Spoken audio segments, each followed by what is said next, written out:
And hello, movie lovers. So today I actually have a very special guest with me. I actually have Beth from the Made for Movie TV podcast with me, and she returns again. And this time we're going to be reviewing the little short film called Judy-ism. And it's actually a Hollyshorts Film Festival selected film. And we actually had the director on here about 2 years ago when we first did the Hollyshorts Film Festival. And Emily is just an amazing guest. She's also not only an amazing guest, but she's also an amazing writer, director, and producer as well. And she's also the one who wrote and directed this film too. So, with that being said, let's go ahead. Let's get on with it. I can't wait to talk about this film. I really enjoy this film a lot. So, let's do it.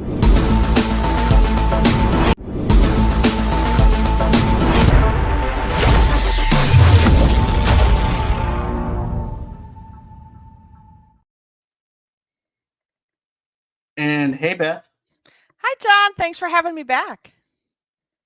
Hey, it's great to have you back. It's fantastic to have you back. And last time you were here, we were doing Night Shift. Now we're doing a Right. short film. And I I just know. want to say hello to my friend Josh from the Midnight Cinema.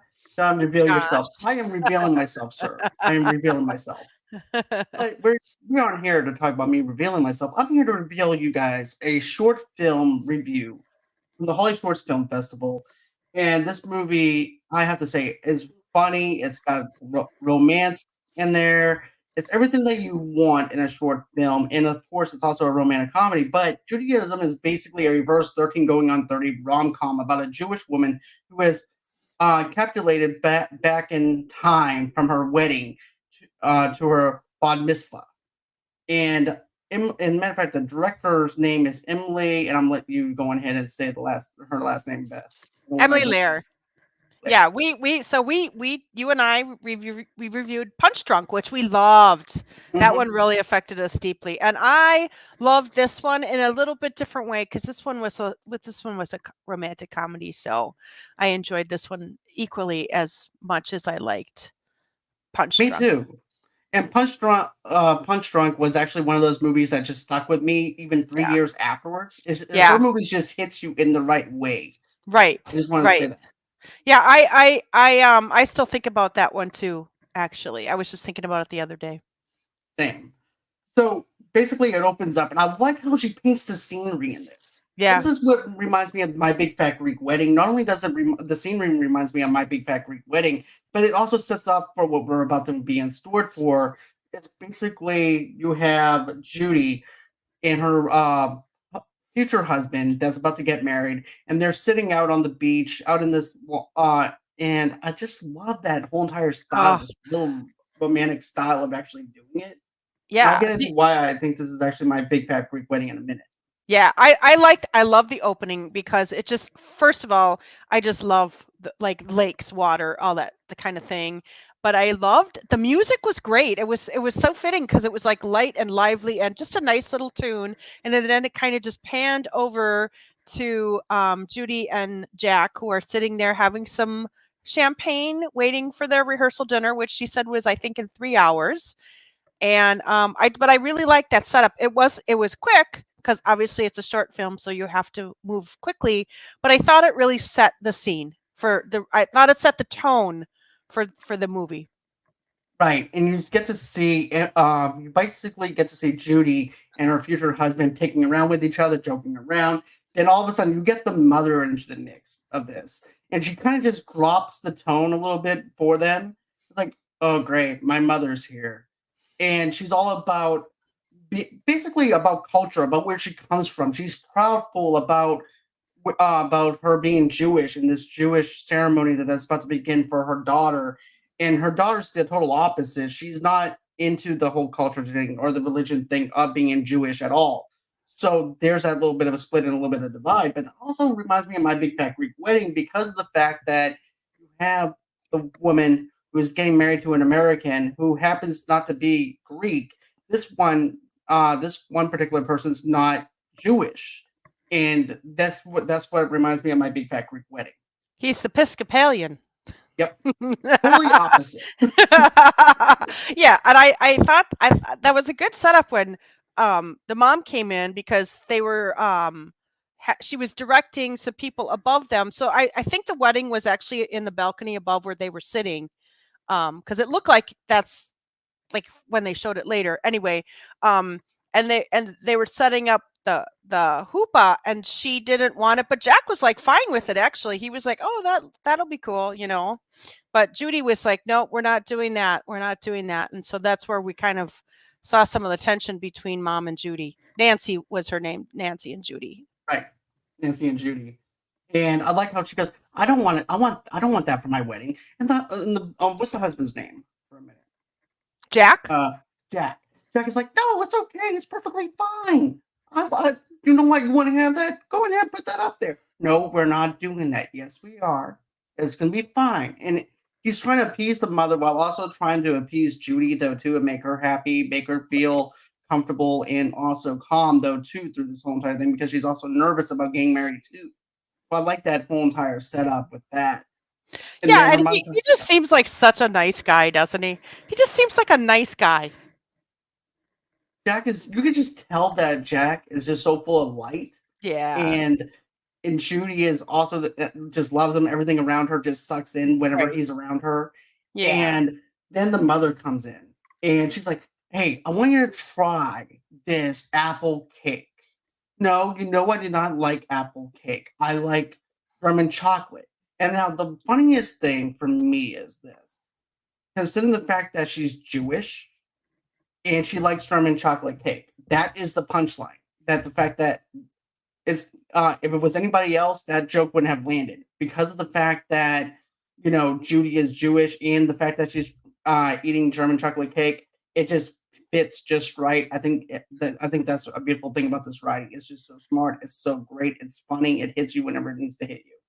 I think smart is a really great word a really great term for the writing of this film. It is very smart. And one thing I also noticed that and you know this, John, that I'm getting my MFA, so I'm actually currently writing a novel and a lot of dialogue. And one thing I've worked really hard, and I am continuing to work hard, is to make sure that each character has their own voice, right? And it's actually a lot harder than you would think it is. I believe it or not. It seems like, oh, you can just sit down and write every character differently, but it's actually quite a craft. And I think that the writing is so good that you really like the dialogue just it just all the way through rang really true to me. Like, there's 13-year-old Judy, which we'll get to, and there's adult Judy, and you can kind of sense the sass in both the adult and the young, but they both had they're very strong characters. Same with Jack and same with Nancy. I think they're just all very strong, and the dialogue suits them, each one of the characters. Right, and it's not over the top dialogue either. It feels very natural Yeah, it does. because and the way they're projecting it is very natural as to how we would actually talk during this ceremony that's about to begin, or as of how I would actually talk to my wife when we first got married and trying to keep her calm through this whole entire stressful day Yeah, of getting married. right. So it has that. I like that balance where basically you have the Jack who's the calm one, while Judy is actually the one who is basically the strong-willed one, who's actually trying not to let her mom ruin the wedding for her Right. by going through this whole entire culture thing that her mom is trying to force her to do. Right. And I think the other thing that I got that strongly came to me as I kept watching the film is that, Judy's a little upset that Judy feels like her mom is kind of controlling the situation. Maybe we'd call that a momzilla today. I'm not sure. But I think Nancy was really likable. I think she just wants what's best for her daughter. She didn't seem like she was mean or angry or awful. She just seemed like somebody who just was very dedicated to her daughter. Do you know what I mean? Like, I don't know that other people would kind of have the same feelings about Nancy that Judy does, but I don't think that's uncommon for a mother-daughter relationship. No, it's totally normal for a mother-daughter relationship to have that kind of level of where the mother doesn't mean to embarrass her, but at the same time, the woman is actually Judy actually feels embarrassed though too. Right. Yeah. And So I understand that part, but I just feel like that she added a little bit of anxiety Oh, to yeah, for sure she was Judy. adding stress, for sure. I'm not saying she wasn't, I'm just saying that I think that that Right. was more of a dynamic between Nancy and Judy than Nancy's just I mean, that's what I liked about this film is that Nancy wasn't like the stereotypical momzilla who's just in there like, you know, being rude and mean. She just it's just the dynamic between mother-daughter. I gotcha. I think that actually is a perfect way to actually put it, though, too. There's like a perfect dynamic between the mother and daughter, and her trying to support her daughter while also trying to attend this event. So I definitely can see it at that point. But yeah, whenever she tries the apple cake just to shut her mom up, she goes back in time, and this is where the 13 on going on 30 kind of vibe actually fits in. And this is what I like about it is the fact that she goes back in time. She's like, "What the hell just happened?" Yeah. Yeah. And my part of me is thinking, okay, maybe the cake was a piece of nostalgia for her, for remembering the very first time her mom made her try that cake and how awful it was. And that caused her to go a ripple in time, to go back in time to that place when her dad was alive, Yeah, I wondering think what her dad would be. Too. agreed, because we also forgot to mention that the dad is no longer alive, I'm assuming, but he's definitely not it. She says he's not here, so we're assuming that he's not alive. But yeah, I mean, I think it's one of those muscle memory things where something happens in adulthood when you just are kind of brought back to a childhood memory. Right, exactly. Which I That's how think I happens yeah, it happens to everybody, I think. But I like how the apple cake because I think that it really was a really smart way to do it. Bring, I thought because we'll talk about that because I don't want to get too far ahead of ourselves, but I thought that was a really smart way to film it because they did a close up of her face and then all of a sudden you saw young Judy. right. And I like how they do this, though. They do it so smart with the time travel element to it. And what I mean by how they do it smart, she's just sitting there and she's basically trying this apple cake that she doesn't like for the very first time, just as she as an adult, remembering back in the time that she first tried this cake and not liking it, and telling her mom that she likes German cake and not apple cake. And then I just love this because the fact that you actually feel the emotion within this. And she goes, "I don't want to be part of this Jewish custom. I don't want to bar mitzvah. I don't want to. I don't want to become a young woman." Because and the father was like, "Well, too late. You're a woman now." And Right. You have no choice. But I mean, I think too that we kind of see a little bit of a dynamic. So also at the table is celebrating Judy's 13th birthday is young Tova, her best friend, who wants to become she makes a comment about wanting to become a rabbi. So she's very excited for to be bat mitzvahed, and she's very excited to learn about her Jewish heritage and the Jewish religion and all of those things, whereas Judy's kind of just pulling away from those things. right. And I can definitely relate to the fact that with Judy's religion and culture and heritage and stuff like that, to the point where it's like I don't even want to be part of it because of the fact that I remember at age 12 being Catholic and my grandmother wanting me to receive communion because that was like the biggest thing in our family as a Catholic is, oh, you have to receive communion.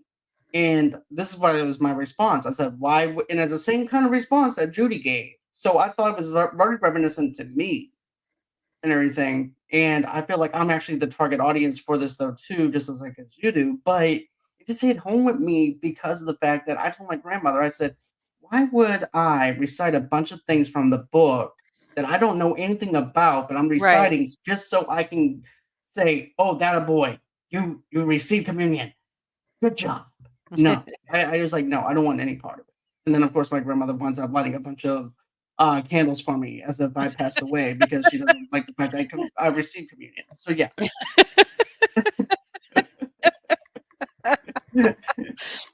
That's a funny story. I don't have a story like that because like I said, we had a lot of different things going on in my household. We had a lot of different religions, so it's Italian family. So you know how strict our Italian heritage Right actually on, is. right? Yeah, Yeah. yeah. The father and daughter relationship is very. I love the father and daughter Yeah. dynamic in this It's really too, lovely. especially when he He's a goes. nice person. He really is. He's there for his daughter. He wants to cuddle her, be there for her, especially whenever she goes, "Can I be excused? Next, I gotta go home. My husband Jack." He goes, "Who's Jack? I'm getting married. When is she getting married?"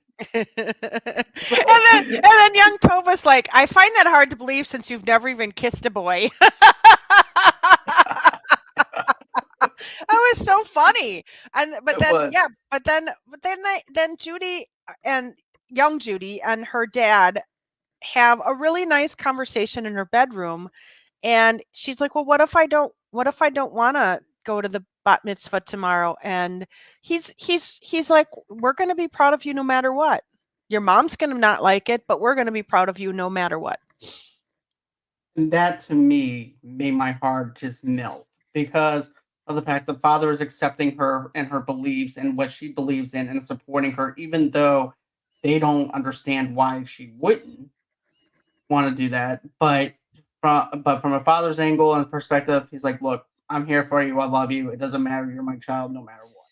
I thought that was Right. fantastic. Right, I really liked that, especially at age 13 when so I have, as you know, adult boys, twin boys, and, it's hard it's hard to parent teenagers because sometimes they don't always want I mean, mine were super easy and they still are, so I didn't really have a lot of problems, but, sometimes they wanna do things and you really wanna protect them from themselves, or you feel like you want to say, "No, you have to do this," so I thought that him I mean, because pretty it's a pretty important moment, and it was very important for the mom, and I think it was important for the dad too, but I also think he understood that maybe she's just not in a time and place. It's 13. You're so young.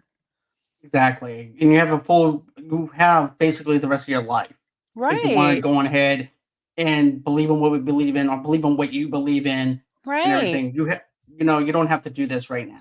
Right, exactly. It's hard. I mean, I think that'd be a hard decision to make as a 13-year-old. So, I mean, I get it, or especially if you want to like, at least she had a relationship with her parents where she felt safe to um to even say anything. Right, exactly. But we won't get into spoilers as far as how the movie ends. Because I believe that if you guys want to see this movie, you guys need to see this movie for yourself. Right See what we're on. talking about.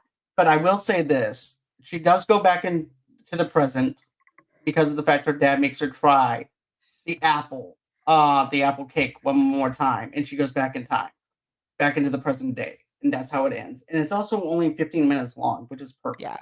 I really like I said, I liked how they used the apple cake to like bring in, bring out, right? I thought that was really clever. And I also thought I mean they were actually like reverse scenes, so they do the close up just of the eyes, bring her in, she's 13. They do the close up of her eyes, bring her back, and she's back to being an adult again. I also want to say without spoiling that I just think that Jack and Judy are so cute. They're such a nice couple. I'm like, that's a nice couple. It really is. I mean, I would actually want to be at their wedding, I at their wanna go bar have mitzvah. I I, wanna have drinks with them. They just I do seem so too. fun. They do. They both seem like they're fun and everything, and it just makes me want to be a part of their wedding. And you know what? Let's go. I want to go a little bit of a deeper dive here. Yeah, yeah. I don't feel like that I'm a viewer watching this. I actually feel like I'm attending this wedding and everything towards the and I want to say is that towards the end of it. But I feel like I'm attending this wedding because the way Yeah. it's shot, the way it's executed, the way they're reviewing their vows, everything to me is a perfect landing as far as the ending goes within the stuff that they do. I agree. I totally agree with that. I really I just liked these characters. I just really liked them from the very beginning. I really liked Judy. I thought she seemed really fun and cool and like, somebody who has their own point of view and isn't ashamed of it or afraid of it. And, this is how she's going to live her life. And she found a nice person who kind of does the same thing. And they're both really smart and cute and fun. But I agree. The dialogue was so well written that you just really weren't, um, how do I say this?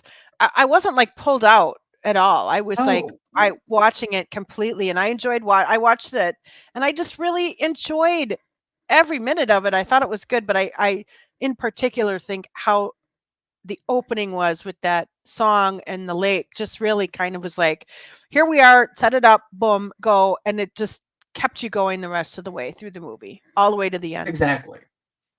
And I just want to point this out. I didn't want this movie to end. I No, didn't I want it didn't to be more either. than 15 minutes. No, I was kind of like it was getting like I could see it. I had it open all the way and I could kind of see it kind of getting to the end and I'm like, "Oh, so this is going to be the end, huh?" I mean, I could have watched a full feature of this couple. Either that or I could watch flashbacks on how this couple met and how they got together and get Yeah. to that point of everything. That's what that would be pretty cool. We need a prequel and a sequel. Yep, a prequel within a sequel for this movie. Part 1, this is part 2, right? We need Judaism part 1. This is part 2. Judaism, like the whole Star Wars The thing, right? Judy-ism Chronicles. We're just going to keep going. We can have as many parts Right. as we need. 1.2, 6. You can change the numbers anytime, apparently, according to Star Wars, right? Exactly. Exactly. Amen Because to when that. I watched But Star yeah, Wars at the movie, the original one was number 1. right. It, and that's the way you're supposed to watch it. Watch it with new hope. Just like how Judaism is supposed to be Judaism. So yeah. But yeah, fantastic film. Yeah, Definitely worth your time and for efforts to sure. seeing this movie. This movie is going to be being presented on August 12th. Okay. So I just want to let everybody know that. I don't know when it's going to be available to the public yet, but I will let you guys know when, and then I'll put that in the description box. Because I do get comments all the time like, well, I want to see the movie, but I don't know when it's released. And I'll always, here's the thing, guys. I will always reach out to the director. I'll comment, pin your comment, and I'll let you know when and where you can watch the movie at. Yeah, I'll post it to my socials too for our podcast so that people watching. And I'll let you know too, so that way you can tell people about it. Yeah, that's great because we're going to be probably doing some other movies around here soon. Exactly. But yeah, that's everything as far as Judaism goes. I hope that you guys enjoyed our short review of this short film of Judaism. And Part 2. Emily, like I went ahead. You want more of Judaism, We do. please. But Beth, what do you have coming out as far as your podcast goes and things like that on Made for TV Movie Club? Well, we're still doing our summer TV series where we go back and we watch TV movies that are like spawns of TV shows. So we're doing coming up is 21 Jump Street, the pilot with Johnny Depp, and then Heart to Heart. We're doing a Heart to Heart movie that was my podcast partner Casey's idea, and then we have a couple of movies in the fall that I think are going to be fun. Like for October, we like to do a little bit of horror as far as TV movie goes. So, and we also are going to do, we have an upcoming personal appearance. We're going to be at a little thing called Made in Nerdwalkie. So if you are in the Milwaukee area, check out our socials. We're going to be back again. We were there last year. We're doing it again. It was really fun. Okay. Well, guys, here's the thing. I'm going to be going live tomorrow night at 9 o'clock p.m. Central Standard Time, 10 o'clock p.m. Eastern Standard Time. I'm going to have David Libin coming on the show. And he has a movie coming out on August 18th called Publish or Perish. And Don and I review this film. It's a fantastic dark comedy. And I have the director coming in tomorrow night reviewing that. And then, of course, I have Alex coming in a few minutes. We're going to be doing another short film review. So if you guys are tuning in right now, go on ahead, check us out at 9 o'clock p.m. Central Time, 10 o'clock p.m. Eastern Time as we review everything except everything. That's going to be the name of the short film that we're reviewing. And then guess what? We actually have a winner selected for our next movie that we're reviewing for this month. And that movie is Dazed and Confused. Oh, it's a good one. Yeah. So Rossi and I are gonna be reviewing Dazed and Confused, and there might be a couple of maybe a special surprise guest that might show up as well. Maybe doing an interview maybe later on or something. But you know, so I don't know if that's going to happen or not. But I just want to go on ahead and tease that a little bit if it does happen. But that's Ooh. everything as far as this review goes. Thank you so much, Beth. This has been a Thanks for great time having as me back. always. I really enjoyed it. I really did. I enjoyed it quite a lot. Same I'm here. I glad think that this you was invited me on. me too, and I think it was the best way to invite you back after, because of the fact that we reviewed Emily's other film together. I Yeah. was like, I have to have Beth on for this one. Yeah, I was glad that you did because I just really enjoyed it. You're very welcome. And you know what though? Go on ahead, do us a big favor, smash that like button, smash that comment button as well. Also, to smash the subscribe button on the bottom corner as well. And then, of course, give us a 5-star review on Apple Podcasts or wherever you guys get your podcast from. And always, until next time, guys. Bye.